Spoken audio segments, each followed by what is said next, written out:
Sveiki kompanija. Manęs prašė atsakyti klausimą, pakalbėti apie vagystes.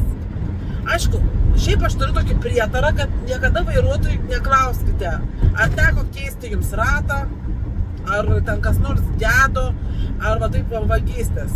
Nes tada bijai atsakyti. Nes dažniausiai, žinot, toks prietaras, jeigu pasakysi, kad niekada arba gerai, tai žinok jau, arba šitam reise, arba kitam bus, kaip sakant, surprise.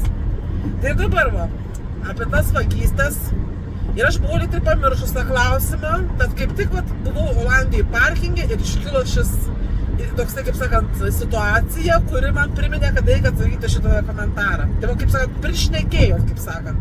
Todėl geriausia vairuotojų tokių dalykų neklausinėti apie vagystės, apie visokius gedimus ir panašiai, nes dažniausiai prisišaukia bėdą. Kaip ir aš sakau, niekada neklausiu, kokia sveikata, nes jeigu atsakysi, kad gera, tada būtinai susirgsi ko nors. Kad ir silpnai, kad nors, bet vis tiek susirgsi. Čia taip sakom paprastai. Tai va, šiaip aš jau buvau pasakojusi jums apie, kaip aš tenai prie Berlyno mane tenai bandė irgi išvilioti du kartus jau iš mašinos. Tai dabar nepamenu, kur tas video, lyg tai ir TikTok'e yra. Įdėsiu gal nuorodą, gal jeigu rasiu TikTok'e ir YouTube'e, bet kažkuriuose tikrai yra apie tą istoriją. Bent jau tą pirmąją, kaip mane bandė išvilioti naktį. Tai nežinau, ten dabar gal ten, kad atvažiavau taip naktį ir gradai pasibaladau, buvo ankstus, toks buvo naktis ir aš tai valandą laiko, kai buvau atvažiavus, gavau trumpam prisnūsiu, aš dar nemiegojau ir išgirdu baladojimai duris, ten atėjo, sako, oi, ten pas tave kažkas tai negerai, gali išeik pasižiūrėti. O kitas tuo metu laukia prie kabino, ten iš kitos pusės, kai tu išeisi, jis į kabiną. Tai čia yra toks senas bairis, todėl čia būkit labai atsargus su tais va, kad ten jums padangą nuleido, pasižiūrėk, kad dar kažką, čia yra senas bairis. Ir jeigu išeinat, visada viską pasiimkit su savim, užsirakinkit, nors aišku, jeigu matys, gali ir per galvą gauti iš vienos pusės. Tai ten tą istoriją paklausykite.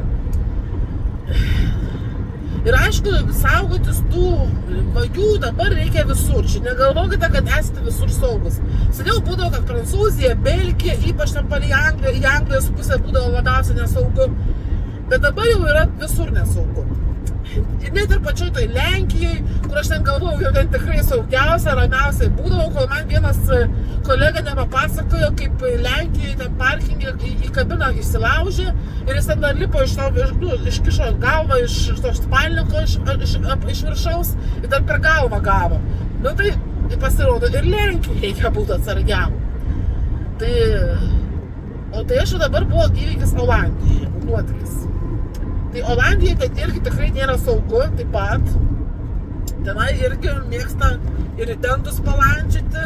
Aišku, ten galima pasiskaityti ten tose atsiliepimuose, ten skelbimų, kai būna parkingo, ten tai atsiliepimai ir būna rašo tenai, ten laužiasi, ten pjausto tentus, ten dar ką nors. Bet čia žinot, šitie atsiliepimai, čia niekada nežinai kur. Vienų rašo būna nesaugiausias, bet žiūrėk, pasirodo, kad ten nieko, kitur žiūrėk saugiausias ir kas to, nes vagys nežinai, kur ateis. Jie gali bet kur. Ir navotkės ir visa kita, ir su mašinom atvažiuojate, jie pėsčiai nevaikšto, jūs neįsivaizduokite, kad tie vagys tokie apturši tenai ir vaikšto pėsčiai ten dar kažką, tai tie vagys tenai ir su naujausiais bembais stovi ir atrodo, kaip sakant, solidžiai ten vienu žodžiu, ten nesuprasi, kad ten vagis ar žūrikas. Tai va, dabar aš atvažiavau tokį parkingą, ten atsiliepimai nekokia buvo irgi, kad ten, ir mūsiškiams Olandijai irgi buvo tentus tenai, prapjovė, dar ir prekes man pavogė.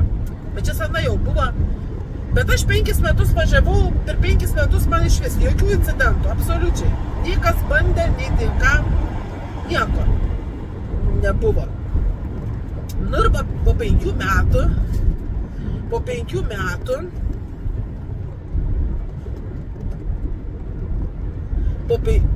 radaras biškė, valstybinis reketas. Po 5 metų, bet tada pirmas įvykis tam Berlyne atsitiko, kur atrodo net nesitikėtum. Tai vat aplink Berlyną 50 km spinduliu, nesvarbu, net jeigu ten ta antra autostrada, ten visur kitur, geriau tose nemokamuose nenakvoti, nes man panašu, kad ten kažką tai grupuotė veikia, kuri vat per kabinas eina. Nes kiek aš ten nakvojus, tiek sulaukusi, taip sakant, baladojimas. Geriausia tada, kurios pačiam Berlyne, tada prie įmonės, kurios, jeigu yra įmanoma. Nu ir šitą, į dabar toje Olandijai, žiūriu, yra, irgi atsiliepimai, kad tenai irgi pjausto tentus, vaikšto. Bet aš ten buvau jau kažkiek tai nakvojusi 2 kartus tam parkingė, taip liktai niekas nieko. Ten ir toks jisai ramus tenai, nelabai apkrautas tų mašinų, nelabai yra tenai toks ramiai tenai. Nu ir ką, aš taip guliu, atsidarius langus, nes karšta, jau 27 laipsniai. Ir taip kažkas ėjo pro šalį, kažkaip, ir ką aš geriau būčiau nesureagavusi, dar būtų gal nuėjęs. Bet aš kažkaip tai galvoju, kažkaip taip, žinai, kreipiasi, kažką tai kažkaip sureagavau, taip pasižiūrėti, žinai. Ir kai jau pamatė, kad aš atkreipiau dėmesį, tada pristoja. Ir toks iš išvaizdos, toks tvarkingai atrodantis, kaip sakau, kaip Olandas būna, kaip tie Olandai, kaip būna, kaip vairuotojai, kaip iš kirpyklos išėjom. Tokie, kaip sakau, vietinės reikšmės, kraštaringai apsirengęs, taip tvarkingai, sakšakės. Bet tai nesuprasi, nei tai Olandas, nei tai Ispanas. Nes, Olandas, jisai, tokio gimio aš labai abejoju, ar jisai būtų. Jis daugiau vis tiek labiau panašus Olandasas, granakraujas Olandasas labiau vis tiek į mus panašus yra kažkiek, tai yra aukštas. O čia toks labiau į Ispaną panašus. O jeigu Ispanas, tai žinok, jau ten iš tų važuliukų padermės. Nes ten dažniausiai iš Ispanijos tie būna. Man ten ir prie Berlyno ten tai dažniausiai iš Speino, iš Ispanijos. Bet jisai kalbėjo, bet man tada jisai kalbėjo holandiškai, turėjo kalbėti. Nes aš jo kalbos neišrišau. Jis toks, tai nei tai angliškai, nei tai vokiškai, toks nesuprasi. Tai greičiausia, kad jis holandiškai šnekėjo, gal mokėjo, nežinau. Bet mes susikalbėjome, aš irgi tai pusiau angliškai, pusiau vokiškai. Tai ten temos tenai nuo iki tenai. Ir nuo sekso prasidėjo, ir nuo to, kur aš ten rytoj krausiuosi, kokiam adrese, ar aš tuščia ir panašiai. Bet aš tokia biškai primetu, aš tokia biškai durnelę primetu. Aišku, gal ir atrodo, aš tokia, kaip sakant, biškai naivi. Aš aišku, ant žmonių santykių viskų bendravimo aš esu šiek tiek naivoka. Aš tai esu pati, kaip sakant, nuoširdi, sąžiningai, aš vis tiek galvoju pagal save ir aš galvoju, kad ir kiti tokie patys ir tu vis tiek nori, kad tokie būtų. Ir tu kažkiek esi naivoka ant to, tau sunku patikėti, kad tave galima taip apgauti, bet tu vis tiek turi protiškai galvoti, kad tave apgaudinėja. Ir tas labai sunku yra. Ir tai aš vis tiek primetu tokią biškį, tokią naivi turneliukę, dar nelabai mokanti kalbėti, apsimetanti kai kur, kad nesupranti, ar dar kažką tai. Ir aišku, jeigu jis paklaus, ar tu šitai pradėsi pagalvosi dar kažką, jis gali pagalvoti, kad žinai, kad tu meluoji. Bet aš taip grinai, natūraliai, kad aš suprasiu, kad aš patikėjau, kad jis yra mano kolega, jis irgi vairuotojas, tenai aš kaip su vairuotoju šneku, žinai. Nes aš galvoju, ar tu durnelis patikėjau, aš durna pasakyti, kad aš ant pakrauta ir dar kuo pakrauta ir kur aš važiuosiu, ne. Bet gerai, kad tu gali ant kalbos barjerą viską nuvesti, kad nesupratai kažko, tai dar kažko, tai nes lengviau šnekėti. Nu ir ką? Jis ten visai bandė. Tada bandė ir dar jisai taip persisvėręs, tas langas atidarytas, mano beveik pilnai buvo, ir jis taip ant to lango atsisvėręs. Ir aš galvoju, stopudoviai, tu nužiūrinėjai, kas pas mane mašinai yra. Ir tenai prie to bardačiaukai tokiam yra, tai 2 powerbankai, bet pas mane nieko gero nėra. Tam bardačiaukai tai 2 powerbankai tokie guli, bet tenai tai powerbankai, ką tu pavogęs iš jų tenai, tai tam papigiai, ten vienas senas, ten kitas vieta, neaišku kas tenai. Tai nieko labai iš jo neišgausiu iš tą powerbanką, kad ir pavogsiu tenai tada powerbanką. Ir aš tada nesenavo mašiną, tai pas man čia iš vis nieko nėra, tuščia. Net jokių nieko, net bardačiokų nieko nėra, jokių daiktų, kad ten kažkas tai būtų. Čia jau matas, kad visiškai tuščia mašina. Nu ir šitą, tai jis dar vis taip bandė, kad taip žiūri, ir aš dar galvoju, jis taip, ir aš taip pusiau dar iš pradžių gulėjau, bet paskui jis ten labai arti, jau vis tiek nepatogu tai biški, tai aš taip biški pusiau taip, atsisėdau beveik. Ir mano tą tašę, aš tašės ant sėdinių nelaikau, nes, žinot, ištraut per langą gali. Aš jį laikau čia, kur yra račiagas apačioj, padedu per vidurį. Tai man kažkur tai palei liemenį tą tašę. Ir aš taip galvoju, jisai ten taip šneka, taip pasirėmęs. Bet, žinot, gali ką nors užkalbinti, arba atsiras koks nors antras, Nes dažnai būna jie dviese veikia ir mane iš kitos pusės užkalbins, o tas iš kitos pusės grieps už tos tašės, galvoju, ir pabėgti, tu nebepavysi ten, kol tu išlipsi, kol ten ką, tu žinai, ten tikrai pabėgsi, aš nepratusi dar sutikimas, tikrai nepabėgsiu. Nu ir ką? Ir aš taip, žinai, žiūrėjau, taip iškaltai. Vienu metu kalbėjom, tai nusisukiu ir aš staigiai paėmiau tą tašę, tą rankeną ilgą ir ant to rычago užsukau, galvoju. Nes galvoju, jeigu grieps tą tašę, nors ten toli būtų griebti, bet maža kas, kaip tu nežinai kaip plokti, nežinai tų visų schemų. Užsukau, tai galvoju, jeigu grieps tą tašę, vis tiek jos nepagriebs, nes užsikabins už to rычago, jis nieko nepadarys. Tai nežinau, aš taip pastebėjau šitą bairį, galėjai ir pamatyti, kad jau iš pradžių nebuvo užkabinta, dabar jau užsukta. Tai nežinau, kaip jis man tom kalbom patikėjo iš vienos pusės, nes jeigu pamatė, kad aš jau sumojau tą rычagą apsukti, tai reiškia, aš jau įtariu, kad čia kažkas negerai. Tai dar bandė išvilioti, kad taip, einam čia parūkyti, žinai, pakalbėti. Paskui dar bandė sukti smegenis, va tenai anoj pusėj degalinė buvo aso. Ir gali per tunelį pereiti, ten tipo dušas yra. Aš galvoju, nu ką tu čia bandai apgauti. Jo, bet šiandien sakiau, kad aš 8 metus jau dirbu, tai galvoju, ką aš netokia, jau ką tu galvoju apgauti. Olandijoj dušų nėra degalinėse. Tu ten turi žinoti konkrečias vietas, kur jos yra. Ir šitoj degalinėje dušų tikrai nėra, čia 100% žinau. Ir galvoju, aha, tu kudras, galvoju, išviliosi, kad aš susigundysiu to dušu, išeisiu į dušą, o kol man aš būsiu duše, tu čia aplink mašiną bet kažką tai laušysi. Bet aš taip irgi apsivečiau turnelę, kad aš patikėjau, kad čia tu vairuoti, sakau, ne, sakau, kad sakau, aš į dušą, jeigu ką, tai geriau rytą, sakau, rytą geriau eisiu. Galvoju, vis tiek nepavyko, niekaip manęs iš mašinos nepavyko jam išvilioti, kad aš išeičiau ar dabar, ar vėliau. Nes antro tai nebuvo, nemačiau, lyg antro tikrai nebuvo. Nu, bet aš vis tiek užsirakinus buvau viską, aš niekur neišeinu. Ten dar bandys išsiaiškinti, kas viduj, sako, tai kodėl ten viduj nemiegi. Sakau, kuo ten karštas, sakau, ten miegoti, ten tamsut karštas, sakau, ką ten miegosi. Žodžiu. Bet svarbiausia, bet taip, svarbiausia, taip labai klausiu, ar tu tuščia ir viską, tu žmogiškai galvoju, ar aš durna pasakyti, kad aš pakrauta. Sakau, nu jo, tuščia, sakau, tai ir toj vakrausiuosi, važiuosiu, tenai už 20 km yra pasikrovimas, žinai. Ten visai, ten paskui savo galų vietą apie tą seksą kažkokį pradėti, nes aš apsimetu šlangą, ten nesuprantu, ką aš neki. Nu, paskui matosi, kad nieko čia nebus. Ir aš galvoju, kurių galų man su tavim bendrauti, eiti ir bendrauti, kad tu dar kalbėtum ten rusiškai, dar kažkaip, kad aš galėčiau laisvai šnekėti. O man kaip tik, aš noriu pailsėti, tu man galvą čia sukinavo, aš kaip tik pavargsiu, tu ten angliškai galvok, ten ką šnekėti, ten suk smegenį čia, labai čia man įdomu, su tavim čia tas smegenį sukti.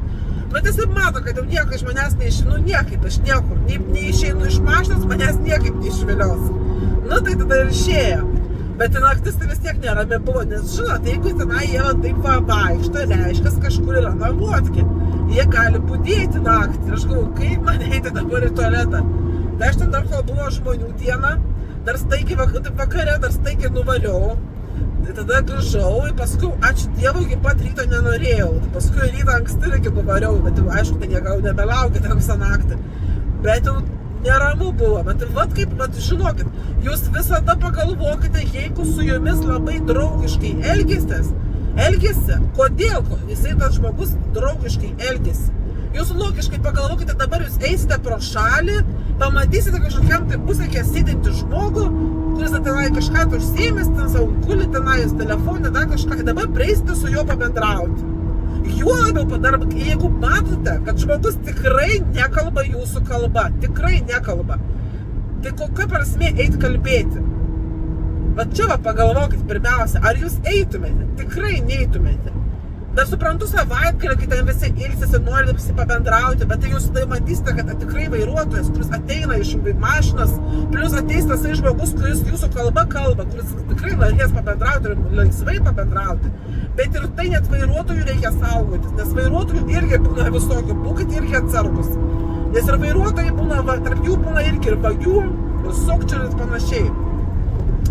Čia su jumis gali draugiškai kalbėti, o paskui rytą nerasite kokios galinės lempos, dar kad ten kokios umivaldo rankų plautuvo to, dar ko nors. Visokių būna bairių. ar ten tokia tašė. Arba, pavyzdžiui, kai būna tėva vagis, va šitie, kurie kabinas vagia, jų visas fintukas yra jūsų išvilioti iš mašinos. Ten buvo net kažkur video, kaip vienas, pavyzdžiui, prieis, ten kalbina kažką, ten, aš irgi vairuotojas, čia man vandens, gal kažką ten, grinai, tas žmogus išėjęs ant vėl bazarną su juo ir išlipęs iš mašinos, o grinai furistas man nufilmavęs, kaip, o kitas iš kitos pusės duris atidaręs kabino ir pavogė jam tašę ar dar kažką, tai kažkokius pinigus, o tas ten toliau bazarną, net nepatiris, kol patirs, kad ten jau dingo tašė, net nesupras, kad dėl ko. Tai todėl reikia būti atsargiai. Visada galvokite, kodėl tas žmogus su jumis toks draugiškas. Ir kokia priežastim. Ir aš, pavyzdžiui, dar būčiau graži liekna blondinė, tai dar pagalvočiau, gal žinot, kai vyrai būna ten prie tų gražių merginų, tenai prilenda dar kažką, tai dar gal ten, gal pabendraučiau, aš nesumastę, gal čia patikai, dar kažkas, kaip būna, vis tiek vyram biškai kitaip tą filosofiją. Bet čia, kai aš suprantu, čia su manimi ne tai, kad ten bendrauti, pasisveikinti niekas nenorės čia. Čia, labiau dabar, kai mano plaukai čia, aš nežinau, nedažyti, tokia visa, kaip sakau, kaip bomžas, kaip grinas bomžara toksai, kur pačiai jau baisu pasižiūrėti veidrodį. Tai kas norės su tavim bendrauti tenai, tikrai nenorės. Tai vien dėl to jau aišku, kad tu čia, kaip sakant, kad čia atėjo vagys, kurie nori išvilioti tavo daiktus. Bet tai galvoju, ant kiek turėt nagulumo ir galvoti, kad... Bet svarbiausia, kad galvoju, blemba tokia, vis tiek mato iš jūsų tokia naivoka kažkiek, tai tokia bet vis tiek kudari, blemba, juos neišviliosi. Nes aš visą laik pagalvoju, kodėl tu čia labai toksai draugiškas, juolab man. Tai čia buvo paskutinis įvykis toks. Kažkaip pas mane labiau į kabinas, nori išvilioti iš mašinos, tai dėl į kabiną lenda kažkodėl tai. Mano mašina tokia, kad nelabai tą krovinių skyrių ten įlys, nes tai reikia jau spinelę prasukti. Pas mane biškai sunkiau. Ir kuro irgi mažai, tai čia daugiau kabinas tokios domina. Ir pikčiausia būtų, kad tu išeisi, ten įsilaužtų, tenai vokti nėra ką, ten kad rulonai visokie, o čia irgi, gerai, išluptų tau langą, tau būtų problema, paskui tas langas, bet vis tiek, nieko nerastų, yra tai bereikalo tik tai, nes aš niekada mašinai nieko nepalieku. Aš viską nešiuosi su savimi, jokio čionais gerą daiktą pas mane nerasi. Tai bent kokį duonos kriaukšlį, tai žodžiu. Bet kai jie nežino, ką čia gali rasti, vis tiek to pridarys bėdos. Tai turėkit omeny. Čia, žinokit, dabar Europoje kuo toliau, tuo labiau nesaugu.